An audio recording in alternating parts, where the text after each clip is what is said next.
Hi friends, welcome to Harris kitchen. எல்லோரும் எப்படி இருக்கீங்க?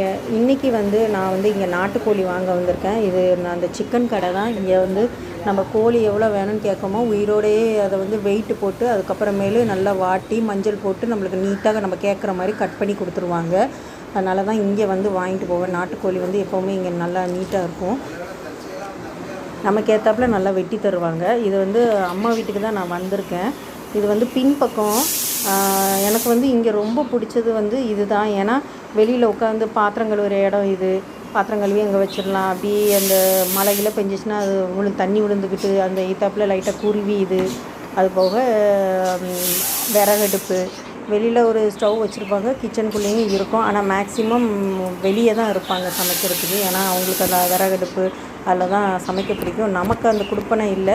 நம்ம இருக்கிற வீட்டில் இந்த மாதிரி வசதிகள் நம்மளுக்கு கிடையாது. இந்த தோட்டம் கீட்டம் இருக்கிற மாதிரிலாம் நம்மளுக்கு கிடையாது. இது கோழிக்கான இடம்.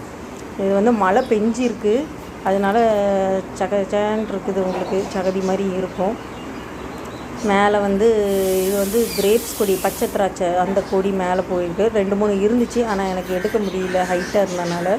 இப்போ மழை டைம்னால் நல்லா கழுவி நீட்டாக வச்சாச்சு. கசகசன்னு இருக்கும். இப்போ நான் வாங்கிட்டு வந்த நாட்டுக்கோழியை க்ளீன் பண்ணி மஞ்சத்தூள், மிளகாத்தூள், மல்லித்தூள், பட்டை, கிராம்பு, ஏலக்காய், சோம்பு, சீரகம், மிளகு, இஞ்சி பூண்டு பேஸ்ட்டு இது எல்லாத்தையும் கொஞ்சம் சின்ன வெங்காயம் எல்லாத்தையுமே போட்டு தண்ணி ஊற்றி இதை ஒரு 4 விசில் வைக்க போகிறோம்.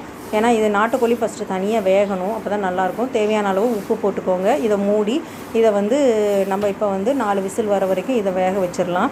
அதுக்கு அம்மா வெங்காயம், தக்காளி, கருவேப்பிலை எல்லாமே கட் பண்ணி கொடுத்துட்டாங்க. அதை வறுத்து அரைக்கிறதுக்கு தனியாக மசாலா மிளகு, சீரகம், சோம்பு, வத்தல் ஒன்று தான் போட்டிருக்காங்க, காரம் கம்மியாக இருக்கணுமேன்றதுக்காக. பட்டை, கிராம்பு, ஏலக்காய், முந்திரி பருப்பு, அப்புறம் தேங்காய். இப்போ எல்லா தேங்காவை தவிர மற்ற எல்லா மசாலாவையும் போட்டு கருவேப்பிலையும் போட்டு வதக்கிட்டு இப்போ ஒரு கைப்பிடி அளவுக்கு தேங்காய், அதாவது அரை மூடிக்கு பாதி இது எடுத்தாலே போதும்.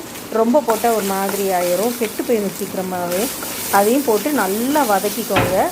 இப்போ இதை வதக்கி இதை தனியாக ஆற வச்சு இதை பேஸ்ட்டாக அரைச்சிடலாம். இன்னொரு பக்கம் நம்ம பாயில் பண்ணோம் இல்லையா, 4 விசிலுக்கு இங்கே பாருங்கள் நாட்டுக்கோழி நல்லா வெந்திருக்கு. இதை தனியாக வேறு பாத்திரத்துக்கு நம்ம மாற்றி வச்சிடலாம். இப்போ அந்த குக்கர்லேயே நல்லெண்ணெய் நல்லா ஊற்றிக்கோங்க. நல்லெண்ணெய் ரொம்பவே நல்லது, ஃப்ளேவர் நல்லாயிருக்கும். இல்லை கடலெண்ணெய்னாலும் நீங்கள் யூஸ் பண்ணிக்கலாம். இப்போ நம்ம அந்த வதக்குனதை எல்லாம் பேஸ்ட் பண்ணி வச்சுட்டோம். இப்போ எண்ணெய் சூடானோடனே அதில் சோம்பு, கருவேப்பிலை கொஞ்சம் தாளிப்புக்கு போட்டு சின்ன வெங்காயத்தையும் நம்ம போட்டு இதை நல்லா வதக்கிக்கலாம். ஏற்கனவே கோழி வேகிறதுக்காக நம்ம இஞ்சி பூண்டு போட்டுப்போம். இதுலேயும் கொஞ்சம் போடணும் ஃப்ளேவருக்கு. இதை நல்லா வதக்கிட்டு இதில் அடுத்து என்னென்னலாம் போடணுன்றதை நான் சொல்லிடுறேன். தக்காளி கொஞ்சம், அது ஒரு தக்காளி போட்டுக்கோங்க. அதுக்கப்புறம் இஞ்சி பூண்டு, நம்ம ஏற்கனவே போட்ட மசாலாவில் அரை ஸ்பூன் மல்லித்தூள், மிளகாத்தூள், கொஞ்சம் மஞ்சத்தூள் அதையும் போட்டு நல்லா வதக்கிக்கோங்க.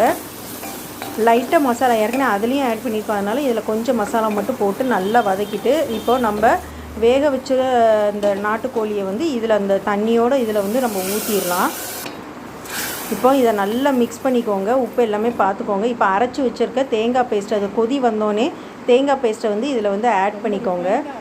ஆட் பண்ணி இதை நல்லா மிக்ஸ் பண்ணி விட்டுருங்க. இது ரொம்பவே ஈஸி மெத்தடுங்க. இதை விட ஈஸி மெத்தட் இருக்காது. ஆனால் டேஸ்ட் உண்மையிலேயே சூப்பராக இருக்கும். சப்பாத்தி, இட்லி எல்லாத்துக்குமே நல்லாயிருக்கும். இதை நல்லா மிக்ஸ் பண்ணிக்கோங்க. உருளைக்கிழங்கு வேணுங்கிறவங்க சின்ன பிள்ளைங்களுக்கு உருளைக்கிழங்கு போட்டுக்கலாம். நான் போடலை, நீங்கள் வேணும்னா போட்டுக்கலாம். இப்போ இதை ஒரு 2 விசில், ரொம்ப வேண்டாம், 2 விசில் மட்டும் வச்சு இதை இறக்கிடலாம். கொஞ்சம் மாவு இருந்துச்சு, நான் சப்பாத்தி ஒரு பக்கம் போட்டேன். இன்னும் கொஞ்சம் மாவில் பரோட்டா மாதிரி போட்டுடலாமே, அதாவது மைதா மாவை நான் தெரியாமல் பிசைஞ்சிட்டேன். இந்த 2 சப்பாத்தி போட்ட பிறகு தான் ஞாபகம் வந்துச்சு. அதுக்கப்புறமேலு அதை பரோட்டாவாக நான் மாற்றிட்டேன். ஆளுக்கு 2 மாதிரியும் வச்சுட்டேன். இப்போ நம்ம 2 விசில் விட்டோன்னே எடுத்தாச்சு. நாட்டுக்கோழி குழம்பு ரெடியாக இருக்குது ஒரு பக்கம். இன்னொன்று இது இந்த சேவல் ஓடிக்கிட்டே இருந்துச்சு, அது பின்னாடியே எப்படி போனேன்.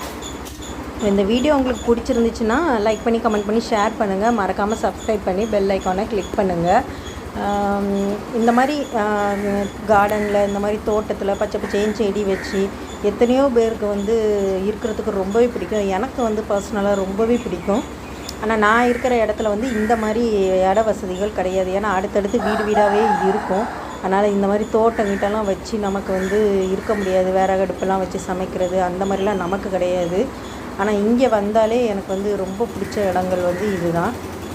அம்மா எப்போவுமே செடிகளுக்கு வந்து நல்லா உரம், மண் அந்த இது எல்லாமே போட்டுருவாங்க. அதனால் செடி எப்போவுமே நல்லா செழிப்பாக தான் இருக்கும், பச்சை பச்சைன்னு.